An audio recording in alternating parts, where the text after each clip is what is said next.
Graças a Deus, meus irmãos, sejam bem-vindos a mais uma Escola Bíblica Dominical.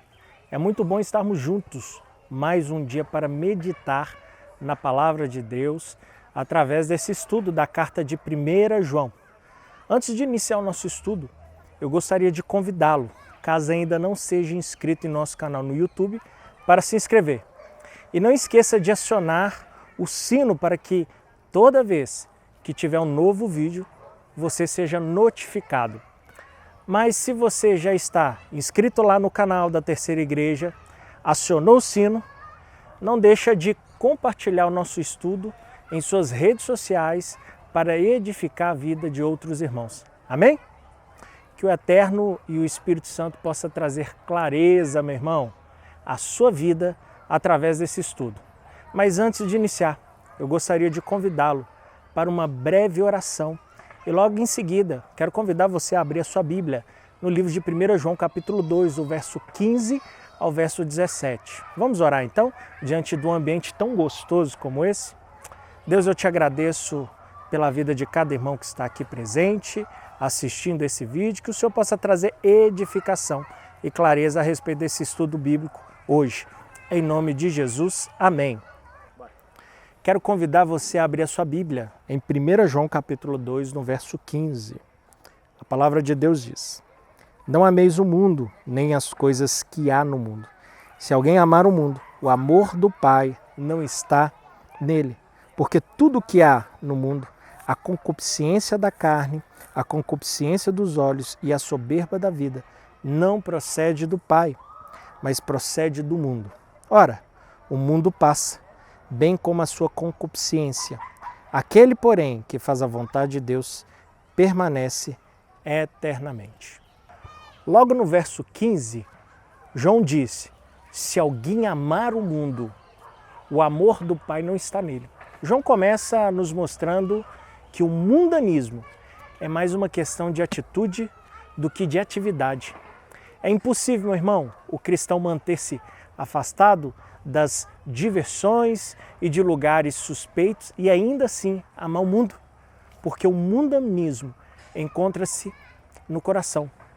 João nos leva a fazer uma autoavaliação e a fazer o teste da própria vida, lembrando que antes mesmo uma coisa boa pode privar o cristão do prazer no amor de Deus e do desejo de fazer a vontade de Deus.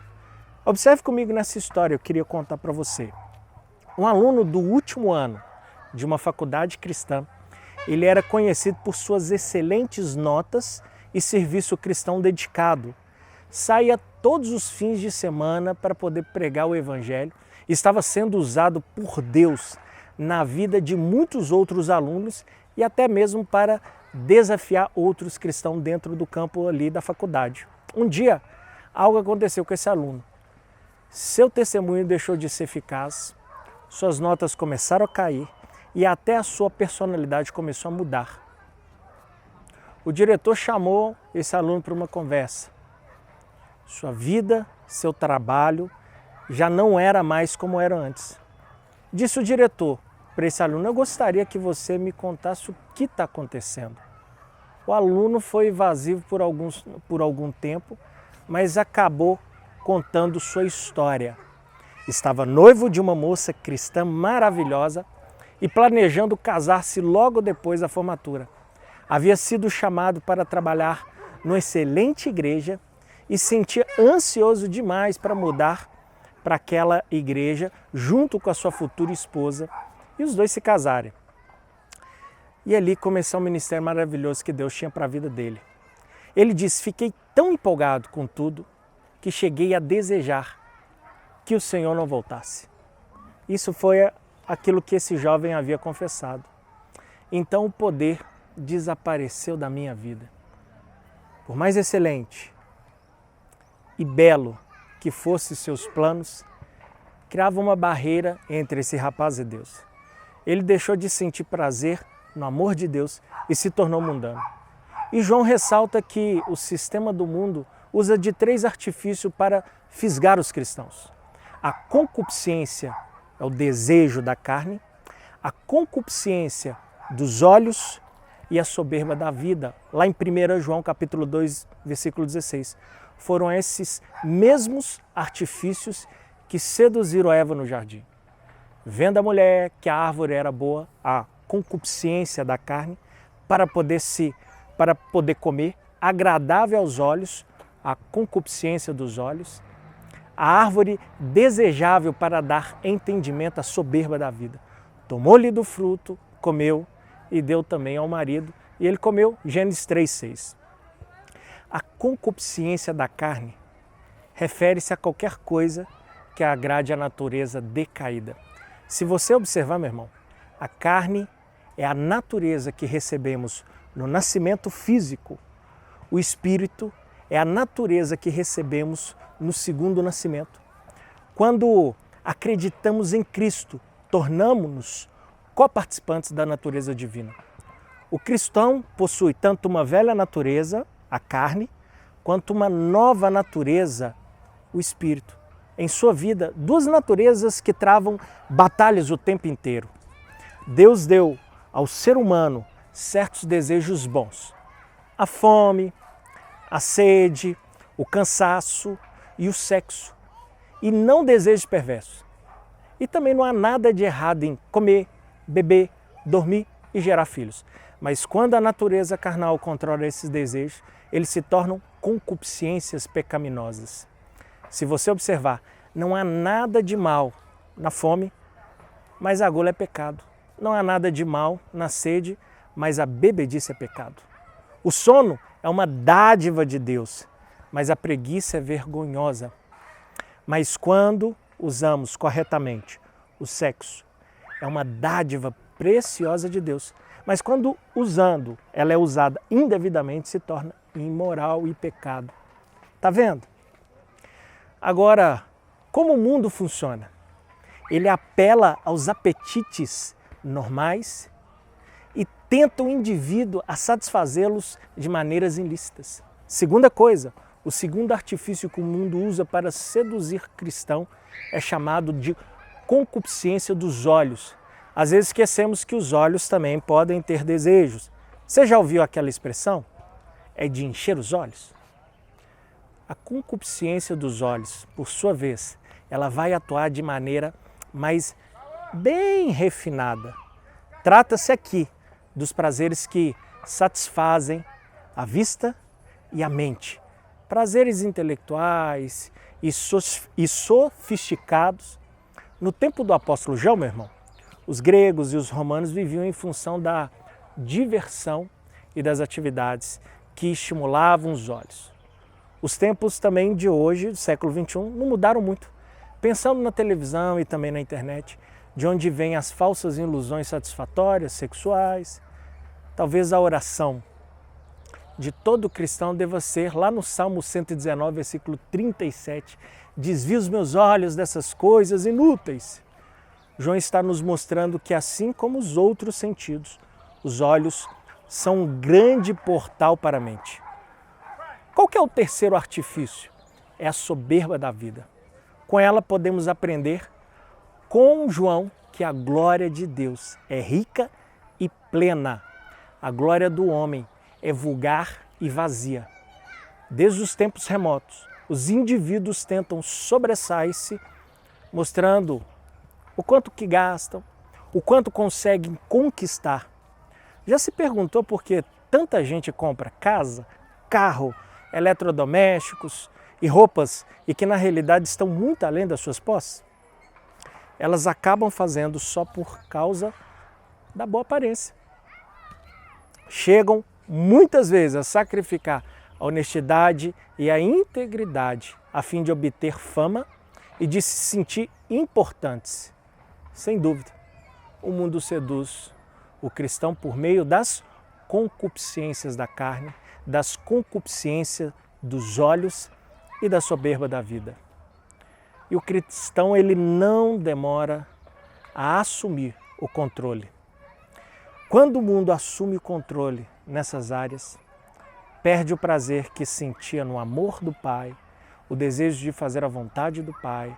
A Bíblia cada vez mais vai se tornando chata, a oração passa a ser uma tarefa difícil, até mesmo a comunhão cristã parece vazia e decepcionante. O problema não está nos outros, mas sim no coração mundano desse cristão. É importante observar que nenhum cristão torna-se mundano de repente. O mundanismo vai infiltrando-se aos poucos na vida do cristão. É um processo gradativo. Primeiro, desenvolve-se na amizade com o mundo. Em seguida, o cristão é contaminado pelo mundo. Tiago 1,27. O mundo deixa as suas marquinhas imundas em uma ou duas áreas da sua vida. Isso significa que, aos poucos, o cristão aceita e adota os comportamentos do mundo. Quando isso acontece, meu irmão, o mundo deixa de odiar o cristão e começa a amá-lo. Portanto, João adverte, não ameis o mundo, mas, muitas vezes, a amizade com o mundo transforma-se em amor pelo mundo. E, em decorrência disso, o cristão vai se conformando com o mundo. E é difícil fazer distinção entre um e o outro. Até mesmo no meio dos cristãos, por incrível que pareça, o mundanismo aflora de várias maneiras sutis e difíceis de esperar. Ele vai aos poucos se mostrando na tendência de idolatrar grandes atletas, artistas de televisão, líderes políticos que se dizem cristãos, como se esses indivíduos fossem capazes de obter algum favor especial de Deus. Ou, então, até mesmo ao paparicar as pessoas influentes na igreja local, como se a obra de Deus não sobressaísse sem a boa vontade ou apoio financeiro dessas pessoas. Meu irmão, João vai nos ensinar através desse estudo no verso 17 que o mundo passa e hoje em dia não falta quem conteste essas declarações. Pessoas convictas de que o mundo, o sistema em que vivemos, é tão pecaminoso quanto qualquer coisa pode ser. Mas o mundo não é permanente. A única certeza a respeito do sistema deste mundo é que ele não vai durar para sempre. E João mostra que um dia este sistema ele vai desaparecer totalmente e as atrações agradáveis sumirão. Fica a pergunta, o que pode durar? Somente o que faz parte da vontade de Deus.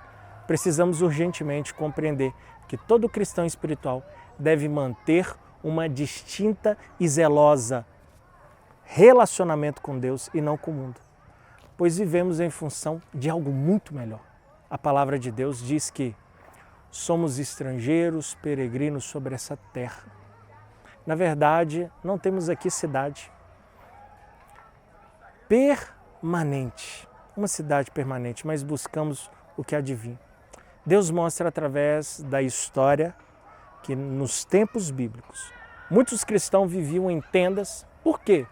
Porque Deus não desejava que se assentasse ou se sentisse em casa nesse mundo. João contrasta dois estilos de vida diferentes. Uma vida em função da eternidade e outra em função do tempo. O indivíduo mundano ele vai viver em função dos prazeres da carne, mas o cristão consagrado vive em função das alegrias do Espírito. O cristão mundano vive de acordo com o que pode ver, a concupiscência dos olhos, enquanto o cristão espiritual vive em função das realidades invisíveis de Deus. A pessoa de mentalidade mundana vive em função da soberba da vida, da vanglória, mas o cristão que faz a vontade de Deus vive em função da aprovação de Deus e essa permanece eternamente.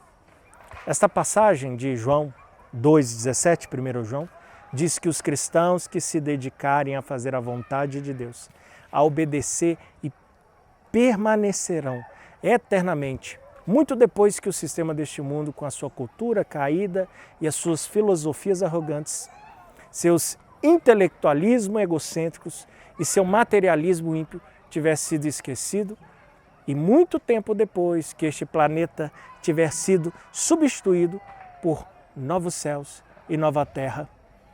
Os servos de Deus, eles permanecem. Esses permanecerão, compartilhando a glória de Deus por toda a eternidade. Qualquer coisa que prive o cristão do prazer, no amor do Pai e de Deus e do seu desejo de fazer a vontade do Pai, é mundano, sinto te dizer, e precisa ser evitado. Todo cristão precisa avaliar essas coisas usando como base a palavra de Deus. Se você se diz cristão, você deve decidir se vai viver apenas em função do presente ou se vai viver em função da vontade de Deus e permanecer nele para sempre. Amém? Que Deus te abençoe através deste breve estudo de 1 João. Que isso possa trazer edificação. Se você tem vivido no mundo, convido você neste momento a voltar para a igreja e para a palavra de Deus. Você está vivendo na igreja? Permanece, porque isso é algo que nós temos e que nós acabamos de aprender, que é eterno. E que essas concupiscências da carne, dos olhos, da vida, que isso não venha dominar a sua vida, por mais que vivemos no mundo, mas nós somos do alto. Que Deus te abençoe. Espero você hoje às 18 horas para que juntos nós possamos celebrar o nosso Senhor.